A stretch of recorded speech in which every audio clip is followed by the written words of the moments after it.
Zach, we are back, and it is that time of year again. No, not Christmas time. It is Christmas time as well, but it is time for roster review season. We will be diving into roster reviews over the course of the offseason, and we want to look at your team as well. For details on how to do that, check the pinned comment, check the YouTube description box for how to copy your very own roster review. And if you don't want to do that and you still want some help with your roster, in-depth help, check out the Patreon Discord, patreon.com/Dynasty Rewind. You can get in there, free 7-day trial. Check out the bonus podcast as well, but especially that Discord that will help expedite your rebuilds and get your team that much more prepared for next year. But speaking of which, Zach, we have this team. Rough team, did not make the playoffs. One of the bottom feeder teams. I don't want to say that because I think this team has a lot of potential. But Zach, why don't you tell us about the league settings, the snapshot we're looking at here? What do you got? Yeah, so it's a 12-team league, roster size of 30, Bob, taxi size of 4. You got a start 10 format, Superflex League, PPR, half-point tight end premium. So tight ends get 1.5 points per reception. Here's your starting format. Quarterback, 2 running backs, 3 wide receivers, a tight end spot, 2 flex spots, and a super flex spot. So again, a start 10, roster 30, full PPR, and 1.5 tight end premium here, Bob. Yes, and this team was 3-11, 11th place last season. Getting into this team now, let's talk about it. And you can kind of see where things shake out, why this team might have been that way. Because honestly, this team is a lot better than the record, I think. But looking at the quarterback room, we got Josh Allen, we got Kyler Murray, Deshaun Watson, good old Bailey Zappi, and Trey Lance kicking around down there.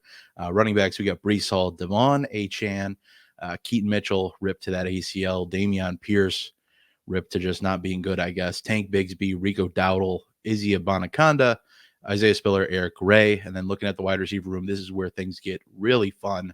We got CeeDee Lamb, we got Nico Collins, Jordan Addison, Jackson Smith, and Jigba. Everybody's favorite player that we love to quote unquote hate, but keep in mind, we don't hate players, we just hate the values.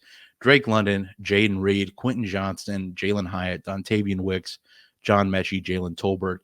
And then at tight end position, we got Kyle Pitts, Isaiah Likely, and Cade Otton. And if that wasn't fun enough already, we got some fun draft capital to work with as well. We have the 102 this year. We have the 108 as well, the 202, 205, 206, 208, 301, 302, and the 402. Great setup of picks, great picks to work with. We look ahead to next year a little bit. We don't have our first round pick, but we do have our second. We have an additional second, an additional third, along with our own, and then our own 4th round pick. Way out, we have 2026 picks that are all of our standard picks as well. So there is a lot to work with this team.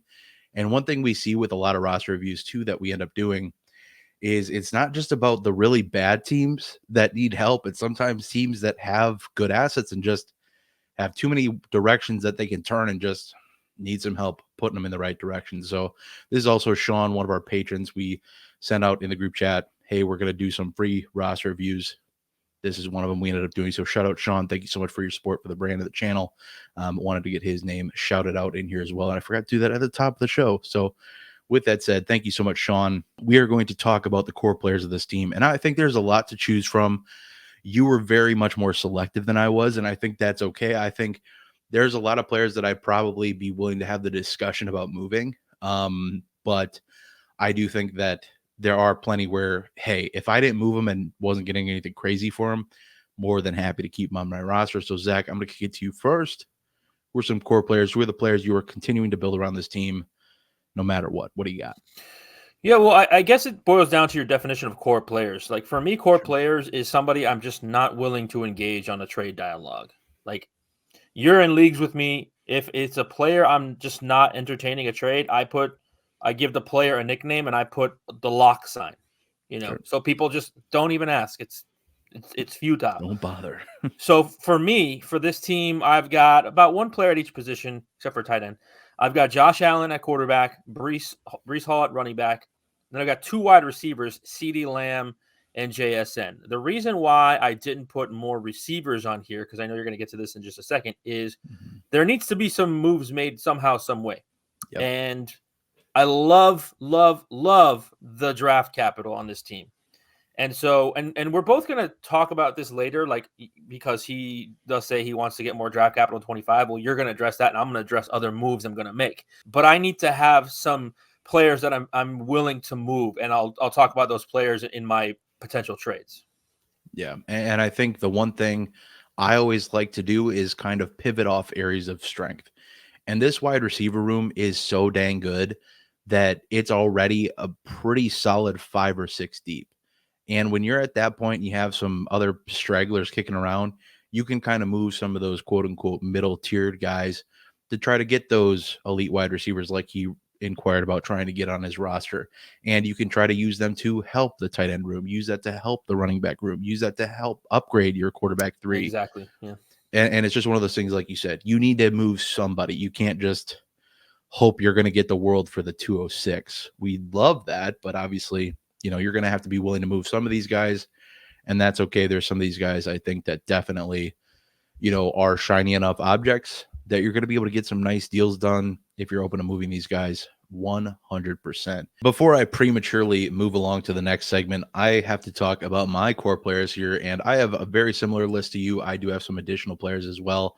I have Josh Allen, Kyler Murray, Breece Hall, CeeDee Lamb, Nico Collins, Jordan Addison, Jackson Smith and Jigba, and I'm probably holding on to Jaden Reed too. But like you said, you have to be willing to move somebody. I think your list is a very concise list. These are players I'd like to keep, but I think yours is definitely a more boiled down of like, this is the creme de la creme of who we're really trying to keep. I think I'd maybe squeeze Addison into that list because I think he's done enough as a rookie with, albeit, an injured Justin Jefferson being out most of the season. I think he's done enough for me to be really excited about him long term, even playing second fiddle to Justin Jefferson. So, but all in all, that is my list of core players I'd really love to keep on this roster and continue building around. I do think there's some pieces we still have enough to move around. I know Drake London wasn't on that list, and I apologize. But in all honesty, I have some disclaimers coming up for Drake London. So if you just think we're going to sit around and trash Drake London through the whole video, we're not going to. So with that said, now we'll move along. Team needs, team trajectory, taking a look at this team. What does it need? I think there's a pretty obvious need. I think there's some other needs as well that definitely need to be addressed. How do we take this team from point A to where it's at to point C, being a championship? What does this team need to focus on to do that? And what do we kind of think about for how long it's going to take to get there? Do we think it's a 24 team? Do we think it's a 25 team? Zach, I'm kicking it to you first. What do you got? I absolutely think that this team can be relevant and compete in 2024. I don't think it's a juggernaut just yet. I think we can get there by 2025 if we play our cards right. I could almost make the argument you don't need to do anything. Just use your draft picks and you will be competing next year as long as your players are healthy, right? That's the caveat for every team. We can never predict that when we're doing roster reviews. Just, FYI there. But I think this team, dude, try and win next year. Get into the playoffs, see what you can do, make some noise, and let's try and add some draft capital for 25. Because again, like obviously the 2024 draft capital is nice, but outside of not having his own first round pick, like I love already having another second, another third next year. I'm all about it, dude. Like keep doing that, keep having that cachet of draft picks available. Whether you need to make a trade in season or whether you're actually going to use them during the draft, have yourself in that comfortable position, just projecting forward into future drafts. So I think this is absolutely a team, Bob, that can compete and make some noise in 2024. Now, team needs for me, pretty obvious, tight end, right? Yeah. We'll get into that in just a little bit in our potential trades. But for me, I didn't really there are studs at every position here, right? There's Josh Allen, there's Breece Hall, but I need some more certified points across the board for me to feel comfortable with this team. I know that there's a lot of depth at the wide receiver position, but I'm not super in love with Devon Achane. I'm a Dolphins fan, and I just don't want many shares of Devon Achane, and I'm willing to be wrong on that. And you have to do that sometimes, by the way. Like if you want to, it's not a hot take. I think there are some people who agree with me. Like, I just don't want the headache of Devon Achane. He's already shown this year a lot of injury concerns. It's a small dude, running in the NFL. So for me, I want like certified points all across the board. Again, I'm not guaranteeing that these guys won't get injured, but I'd feel comfortable more comfortable about my roster moving forward with different players at certain positions. I 100% agree with that, and definitely agree that this team is trending upward and can definitely compete in 2024 and be relevant in the playoff picture. And you look at this team purely if, Kyler was healthy for the whole season, if you had Deshaun Watson available for the whole season, just those two pieces alone give you a complete quarterback room where you're able to start a quarterback more than likely every single week. That alone, then you have some other growing pains. And then you touch on it. The biggest need on this team to do anything long term is a tight end. And outside of, if it weren't for Mark Andrews missing significant time due to this most recent injury, Isaiah Likely has been the only relevant piece. If not for that, you're looking at, Kate Otton's been fine, but not great. Kyle Pitts has been a ghost. You can't rely on him for any points in a lineup. So, tight end, the biggest need for me.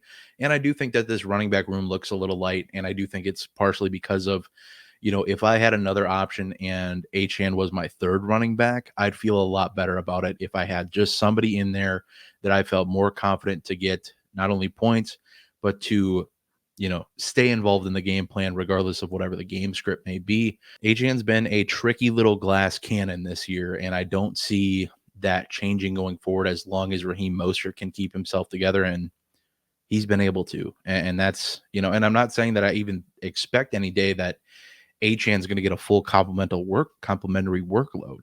I don't think that's in the cards for him, partially due to his size, and I just think he's best served in a low volume, high efficiency workload. The thing with those is they can hit or they can miss wildly. Like I said, the glass cannon is what Devon Achane really is to me.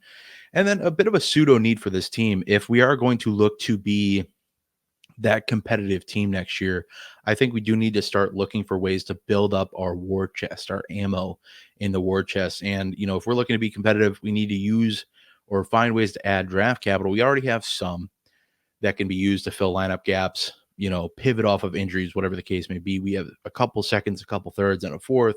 It'd be nice to get a first on this team. He does have a note for that about, trying to get, move some draft capital for picks next year, whatever the case may be, or players even. But definitely having a little bit more to play with going into next year. And that's one of the things we talk about as when you look to expedite a rebuild is if you can get picks on the back end of when you feel like you're starting to be competitive. In this example, we're planning on being competitive in 24. If you can get draft picks in the following year, you can use those draft picks to then supplement your lineup with, strong starters, the Mike Evans of the world, of teams that fall out of favor quickly. It happens every year. Teams don't start out like they plan to. They start a fire sale. They panic. They just want nothing to do with this season. They want to look to next year. They want to look where the grass is greener, where it's not right in front of them. So that's just one of those things that one of the ways that you can look to expedite a rebuild. This is one of those cases where you're adding to your roster without adding any volatility or any uninsured pieces, any values that are going to lose value. You're adding a lot of insulation with draft picks that are going to continue to rise in value, as opposed to players who can go like this.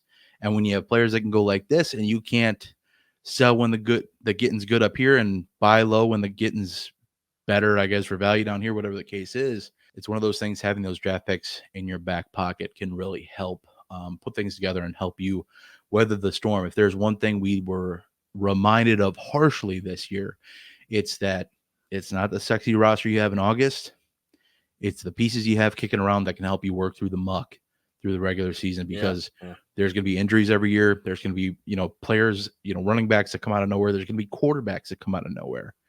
Having extra seconds, thirds, first, maybe depending on the players, to go get assets that can start for you in a pinch, that's going to be the name of the game for us going forward. It needs to be more of an emphasis for teams going forward. So loading up that war chest, fixing the tight end room, and adding a little bit to the running back room if we can. That's going to be a big thing. So looking ahead at some potential transactions that we can make. Currently, the trade window is closed for him. It opens up after the season is over. Closed at week 13, so it's closed for just a little while longer, only a couple more weeks, which is good.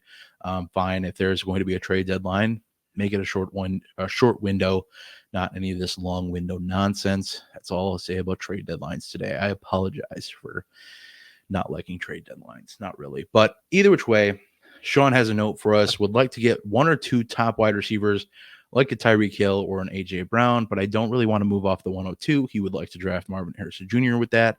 Wouldn't we all, Sean? But all other picks are more than willing to be moved. Would also be looking to move some picks for next year's draft. And we've already touched on that concept. But Zach, I'm going to kick it to you first. I want to hear what moves you have to make. What do you got? What are you kicking around with to make these moves? Yeah, I got a couple, so bear with me here for a few minutes. I'm going to address Sean's question first. If you want a Tyreek Hill or an A.J. Brown, you got to give up one of two things, a stud in return or volume in return. I'm not trading a stud for a stud. Seems rather lateral to me. So I went the volume route. I did try to acquire A.J. Brown. Again, I plugged all these into the DLF trade calculator.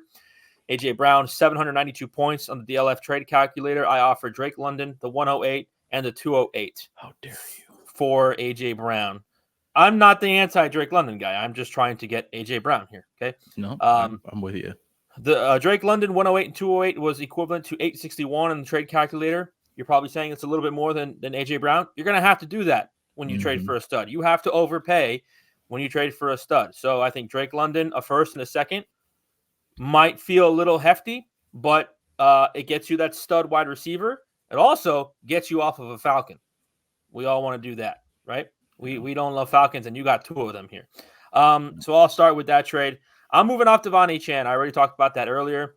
I just don't feel comfortable building a team around Devon Achane. I don't want to build a team around any running back, especially one that has the value that Devon. I was so surprised when I plugged them into the trade calculator that it was this much. I went over to the Keep Trade Cut to confirm. Like, people are crazy for Devon Achane. And look, you may not like trade calculators, but the one thing about Keep Trade Cut is valuations are made by people like you watching this video, not me.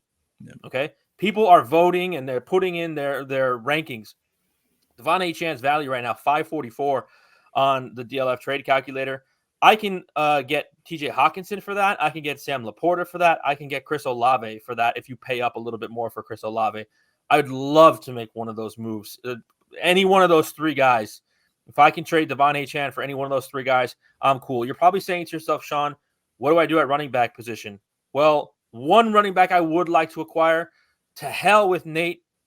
I want Kyren Williams. Okay. I think it's oh God, I could go back and forth with Nate all day on this Kyren Williams thing. Kyren Williams on the DLF trade calculator only cost 150 points. Very surprising to me. Must be Nate putting that value in. Yeah. I offered Dameon Pierce and the 202, which was equivalent to 225 points. I'm so okay with offering that trade right there. Kyren Williams on a rookie contract, got another 2 years there. I mean, okay, if they go draft another running back, what does that do? Take his workload from 90% to 70 or 60? I'm cool with that. Like, this is the era of running backs that share their workload. So if I can get Kyren Williams a little bit of – if I can move off Devon Achane and get the value that he commands right now in the open market and go and buy a Kyren Williams instead, I'd rather have Kyren Williams and either Hawkinson, Laporta, or Olave than Devon Achane and Dameon Pierce and a draft pick or 2. Just me. Sure. Okay. A couple other trades. I'm just going to breeze through these here. I did try to acquire David Njoku. We've talked about Njoku in the past. I think Njoku is still a young tight end. I think 27, 28 years old. He's locked into a deal there in Cleveland. You could trade the 205 and get David Njoku. I think that'd get it done. It's a tight end premium league, so maybe you'd have to throw a third on top. I'm not 100% sure, but I think that gets a deal done. Gives it, like, if I'm not opposed to still continuing to believe in Kyle Pitts, but you need a safety blanket. You need somebody else who you can say, dude, Arthur Smith is still there. They're still doing this stupid Falcons thing. Here's David Njoku, who's still a tight end 1. You still need that safety blanket if you, Sean, want to believe in Kyle Pitts. I'm not the don't believe in Kyle Pitts guy. I don't have any trade that I'm offering Kyle Pitts here. And then I added another trade. Like, you only gave me 4 spaces, and I put 5 trades on here because I'm still not super in love with my quarterback position. I am a big fan of Kyler, especially at the value that he was 4 or 5 months ago. You know how I do that. Mm-hmm. Don't love Deshaun Watson. I try to get off Deshaun Watson if I can. So here I am offering a package of Deshaun Watson, the 108, the 205, and the 208 for CJ Stroud. This would give you 3 quarterbacks. I understand that. You're giving up 3 assets here to have security at a position that you already have 3 guys at. I just want the security of CJ Stroud, like over Kyler Murray or Deshaun Watson. Yeah. At that point, I can figure out what I want to do with Kyler. Do I want to tear down from Kyler? Right. So on and so forth. This gives me that security of certified points. Now, I do want to address, I didn't do any trades like acquiring more draft capital because you did that. So I didn't want to repeat kind of, I gave you some player trades. Bob's going to give you some draft pick trades.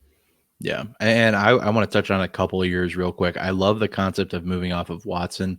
And I think what I really wanted to do with Watson was find like a tier down option. But most places have him pretty low. He's valued pretty lowly right now. And it doesn't help being, having 2 seasons back now playing, quote unquote, playing, not showing out well, having injuries. And there's just not a lot to tier down to. So that option just doesn't exist. You're going to have to tier up from Watson.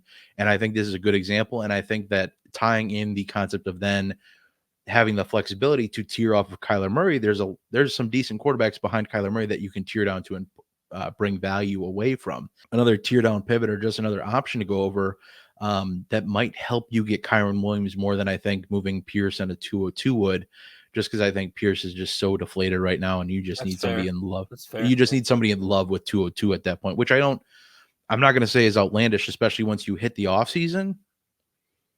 Draft picks are going to be gold, and you have a gold mine here to work with.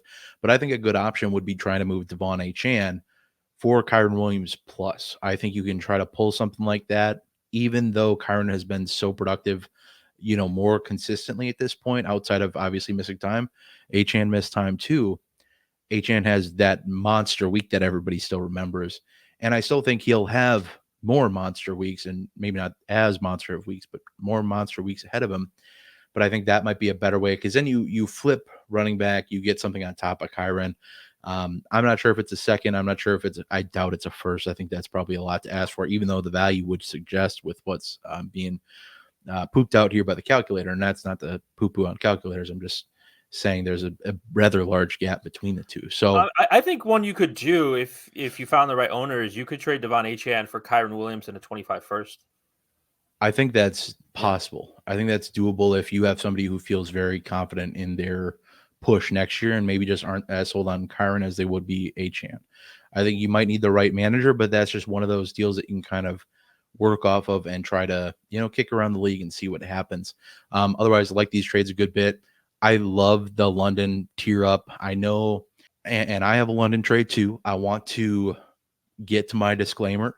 I think Drake London, if Arthur Smith is fired, which we're seeing glimmers of hope for that now, because earlier in the season, as recent as 5 or 6 weeks ago now, it was, Arthur Smith is our guy for 2024. Most recently, an presser from Arthur Blank, the owner of the team. We'll see how the season turns out and what the plan is going forward. That just provides a sliver of hope. If there's not a playoff run, maybe. And then I will be with you, Drake London truthers. I will be in it because I think he'll finally have some sort of opportunity. And especially if they have somebody in there willing to draft a quarterback to give him the proper talent he needs, a little different offensive system, I'm going to be in on this offense. Drake London's going to be a firm hold for me. And that's why before I moved any piece, I would wait to see what happens with the Falcons before I move Drake London at all, because firm hold until anything happens, because there's hope, my friends, that maybe at some point that comes to fruition. One thing I'm doing, and the reason that I put Drake London in here is because I don't like having pass catching skill position players from a not top 5 offense. Like, if it's Tyreek Hill and Travis Kelce, one on the Chiefs, all right, cool. But if I have a wide receiver and a tight end that I'm depending on starting from an offense that doesn't even pass the ball, what am I doing there? I'm hoping that one of them has a good Sunday. The likelihood of them both having a good Sunday when they're not even passing the ball is very unlikely. So what I'm doing by moving Drake London there is pushing my chips in on one of those and saying, I think Kyle Pitts or I think Drake London. I don't want both from an offense that's not a high volume passing offense. Yeah. And I think the pivot there then is, I think, with how I know Drake London people love Drake London. And I'm not saying he's a bad player, but with how I know that they can be, I don't know if you have to throw in the 108 along with the 208 and London to get AJ Brown if this change happens. Because the second a change happens, through the roof, and any buy window you had on London is gone, unless you're willing to move somebody like this in some sort of concept like that. But I still think you have to, like, you're going to have volume included in Drake London. Maybe not the 108, but Drake London in 2 seconds. Couple seconds, like that. Sure. Yeah. I don't disagree with that value. I think that kind of shakes out fair for both sides. Still, I still probably prefer wide receiver AJ Brown for sure. But either which way, that's enough Drake London talk until right now. Getting into my deals, my first one I'll start off with, just get my player ones out of the way. Moving Drake London plus the 108 for Amon-Ra St. Brown. Amon-Ra St. Brown valued a little lower than AJ Brown, somewhat foolishly in my opinion. Amon-Ra St. Brown, him in the top tier, the tier break between those two right now, and chuck in CeeDee Lamb into those conversations now too. The tier break there is as thin as a piece of paper towel at this point. Just if you're not in an Amon-Ra St. Brown, you must not be in a PPR league, because this dude just slays at the end of the day. So definitely fine making that move again, just pivoting up to a wide receiver that I just believe more in. And this isn't, this is just playing on values at this point. This isn't saying, hey, Drake London sucks. And this is the moves we were talking about coming into the season, moving off Drake London plus a first to go get CeeDee Lamb. These are the moves that people were able to make going into the season. I know it's a little bit of, callback and whatever in hindsight now, but the tea leaves were already there. And that's enough Drake London slander for the rest of the day. But let's talk about some Kyle Pitts slander, quote unquote.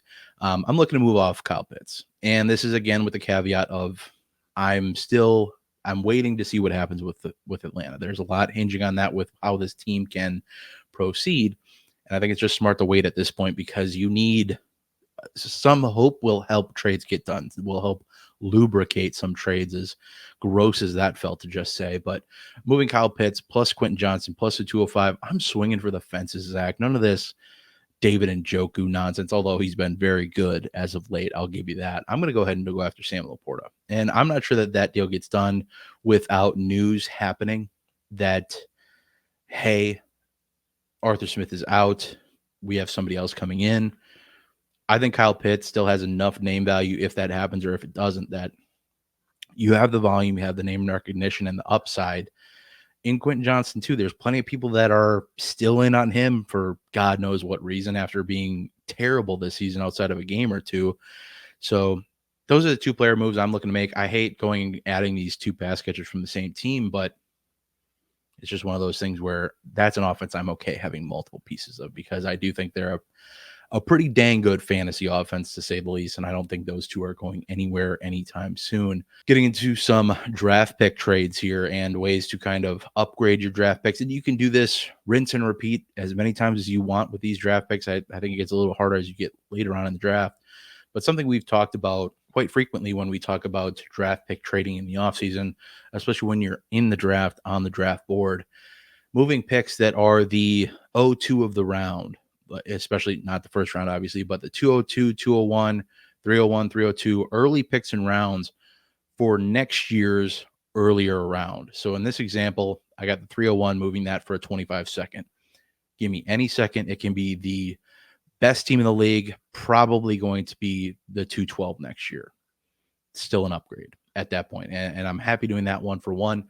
Moving off the 202, however, I am going to try to get more on top of that, because I think there's going to be enough value at the top of this draft class where people are going to be really excited about drafting there. So I'm willing to move down to the early third-ish range. I just put 303 because you have 301 and 302. That range, I'm willing to start looking there. Give me a 25 first on top for my hassle to move down. 202 is going to feel like a late first round pick. It almost always does. There's always somebody kicking around the board, especially in the tight end premium. That's going to push some values down the board or push tight ends up the board where people are excited to draft there. And I think it's just one of those, just gives you another piece to possibly move for another pick next year. And I'd take this principle and just apply it across the board with any of your draft picks. looking to move to next year, because you don't need either look to trade some of these picks up, and we'll talk about this when we get to rookie strategy a little bit, but trade these picks up, consolidate, because you don't need 10 new rookies on your team next year. I'd much rather find ways to get the better players or find ways to load ammo for the war chest next year. And if that's instead of trading for second round pick swap for next year, moving the 301 for a 25 second next year, maybe that's the 301 for this year and 2/3 next year, or something along those lines. Just give me ammo in the war chest, or instead of moving the 202 this year for the first and the third this year, first and 25 and the third this year, give me 2 seconds next year, kind of a thing. Something along those lines to help pad that war chest and give you a lot of flexibility when the time comes, and keep insulated value on your roster, as opposed to putting it into any player. Even with rookies, you can take shots, and a lot of times their value is going to rise until you have players like Tank Bigsby that you like, had a good bit of draft capital, was touted in the preseason, dead. Just has not come. He's maybe a handcuff at this point, just hasn't panned out. It is what it is. We can take the L on that one for now, but with how running backs have been, it ain't over. As sad as that is to say, as bad as his start to his career has been for fantasy, it ain't over yet. But that's just a concept we get into in a little bit here. Zach, did you have anything to touch on with the remaining potential transactions at all, or were you ready to kick to the next bit? Well, I would say when you're trying to trade for future draft capital, this is where it's really important to know your league mates. Who has a tendency to spend draft capital to try and win no matter what? Sure. Who look at other teams' rosters, and obviously, like, you know when you look at a team's roster and you're like, that team's not going to be good next year, but they're not going to trade me draft capital. You know that for the most part going into these situations. You might find a sucker or a dummy here and there, but typically when someone's not going to trade draft capital. But like, try and find someone who says, this, I could see this roster not being very good next year. Try and target specific owners that you just don't believe in. I don't know how old this league is or how many years he's been in this league. After about 2 years, you start to see teams' patterns and their philosophies. Yeah. You've been through 2 startup drafts, 2 rookie or a startup draft, 2 rookie drafts, 2 years of making moves. You start to see the tendencies and patterns of specific owners. Whose picks could you target that? It seems like you're trading for a late second now, but it could be a mid second or an early second. You never know. So that's what I would say about just trying to acquire future draft capital, is try to know your league mates a little bit there. Yeah. And I think anytime you can, especially like you just noted, when that team thinks they're set to be a late pick because they're a good team, or they think they're a good team, and you can kind of look around and you feel like this team looks like it's heading for a dumpster fire next year, or whatever the case is. And it looks like it could be a heck of a lot earlier, but they're going to value that pick like a late second, but it could be very well an early second. Something to definitely think about. Great point. Great add on there, Zach, to keep in mind when you're talking rookie strategy and things of that sort with rookie picks. Speaking of which, let's get into our second to last, kind of pseudo last segment here, talking rookie targets, rookie draft strategy. Zach, I want to hear what strategy you're trying to pull off with this rookie draft. What are you trying to do? What are you trying to accomplish in this draft class, given the team we have? I know we have some trades out there with draft picks included, but in general, what are you trying to accomplish in this draft? Yeah, I mean, I think it's pretty obvious. Like, I lean at 102 towards drafting Marvin Harrison Jr. A couple things. I just don't close yourself off to the possibility of Drake May, right? If you get CeeDee Lamb and Amon-Ra St. Brown and A.J. Brown, I get it. You start 3, you have 2 flex spots. You can start 5 wide receivers every week. Don't be greedy, right? You still got Jaden Reed. You still got Nico Collins. You still got a Jordan Addison on this team. Like, just don't be closed off to the idea of Drake May is all I'm saying, because maybe you use Deshaun Watson or Kyler Murray to acquire a position somewhere else. So that's all I'll say. I obviously, schematically, as I'm looking at this roster, Marvin Harrison Jr. plugs right in. As long as you can move 1 or 2 of these wide receivers in other acquisitions. I just don't be closed off to the idea of Drake May, depending on what trades you make with quarterbacks. I definitely would like to get a stud receiver one way or the other, though. If it's not Marvin Harrison Jr., I'd like to get a Malik Neighbors. So maybe you take Drake May and trade back up to get Malik Neighbors. You certainly have the draft capital to do that. The thing about this team is we talked about the tight end position. I'm not drafting Brock Bowers anywhere. I'm just not. Like, this is ridiculous. 104, 105, we're talking about Brock Bowers. Interesting. Nope, I'm not doing it. You know why? Because I've seen some mock drafts with Jatavian Sanders in some very interesting spots, like my Miami Dolphins. That would be really interesting. Why take Brock Bowers in the first when you could take Jatavian Sanders in the second? We've already said it. You did? Okay, You're trying to be did. slick. Did I get that? Already said it. No, I listen. Depending on where he's drafted, I think that's not a bad idea. Look, depending on what Sean does at the tight end position, you need a safety blanket if you're sticking with Kyle Pitts. You need some kind of top 15 tight end.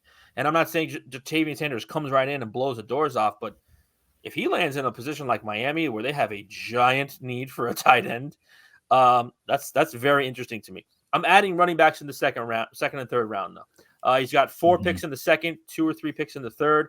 I'm adding 2 running backs. Maybe you get the first running back in the draft. Maybe you get Braylon Allen. Maybe you get Bucky Irving, so on and so forth. So a couple of guys I like there, but I think the most important thing for me, and I know I said this 3 times already, just don't close yourself off to Drake May just yet. There's such a long process that's going to unfurl in the next few months. Maybe you capitalize on 102 to the 103 owner. I don't know. It's very early in the process. Just be open to that possibility depending on what other moves you make in the trades that we discussed. Yeah, I think one of the worst things you can do in a draft is lock yourself into a pick before you're about to click the draft button, because over time, you never know what trades are going to change in your inbox. You never know how your team needs are going to shift, what value looks like on the board. I know you shouldn't necessarily draft for need. Ideally, you hit the pinnacle of drafting for need, drafting for value, drafting for best player available. Usually you have all those 3 checked off when you're making a draft pick, ideally in a perfect world. And I'm going to, tout what the comments probably already told us after they heard you say, don't rule out Drake May. I wouldn't rule out Jaden Daniels at this point, because Jaden Daniels is rocketing up boards and he will be on boards for many people. And as somebody who is not in love with Drake May, I've been on record referring to him as Drake Mid as opposed to Drake May. And That's good, man. I know. I write these things right themselves. Put it on a t-shirt. Yeah, something. But either which way, I wouldn't rule out any of these options, trading down, pivoting for a quarterback, because either which way, even if you draft Marvin Harrison and you have this awesome wide receiver room, you can pivot off those guys. You're adding, and this is why we always say best player available, because even if you're adding to an already clogged, quote unquote, clogged with good players roster, not clogged with bad players rosters, like some of the recent videos have been, talking about getting roster cloggers off your roster. A great problem to have is having too many good players at one position, because then you can kind of pick and choose your way and who to, like we discussed at the top of the video, who you can move off of to better other positions. Like your tight end room needs help, your running back room needs help. Drafting best player available, best value available turns into pivots that fix those other rooms for you. So definitely love that. I love the idea of going Marvin Harrison Jr. at the second pick. I personally still believe that he is probably the safest pick in this entire draft, because I got concerns with Caleb Williams. I got concerns with Drake May. I like Jaden Daniels, but do I feel good about taking him over Marvin Harrison? I can't say I do at this point.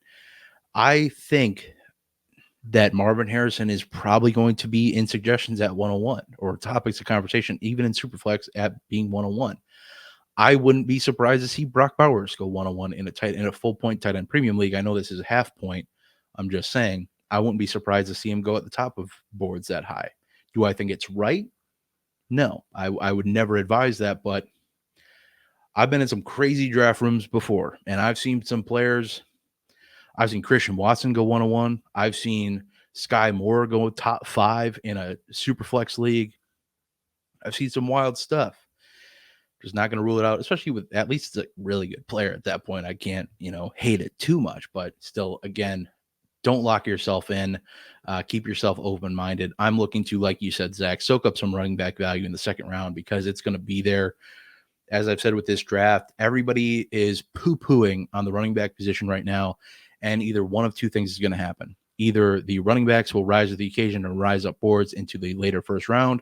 Great. That pushes value into the second round that you can now maybe add more to the wide receiver room.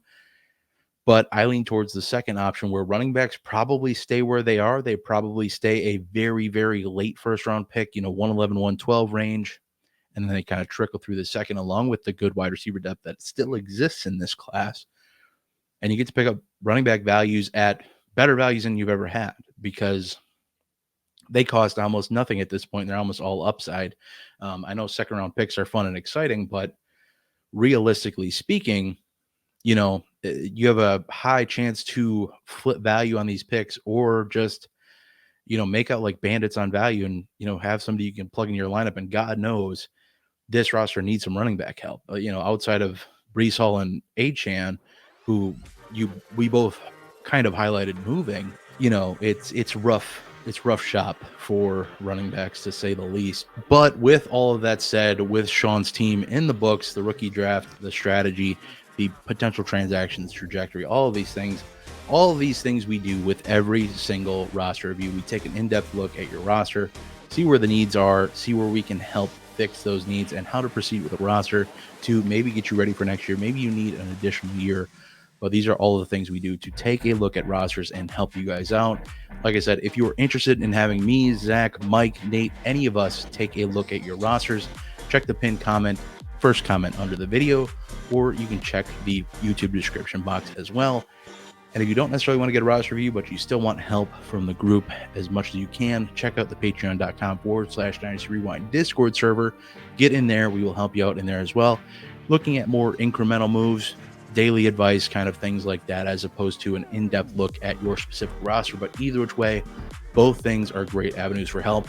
And again, Sean, thank you so much for letting us look at this team and supporting the brand as much as you do. But with all that said, be sure to like the video if you enjoyed it. Comment down below what other advice you may have for Sean's roster.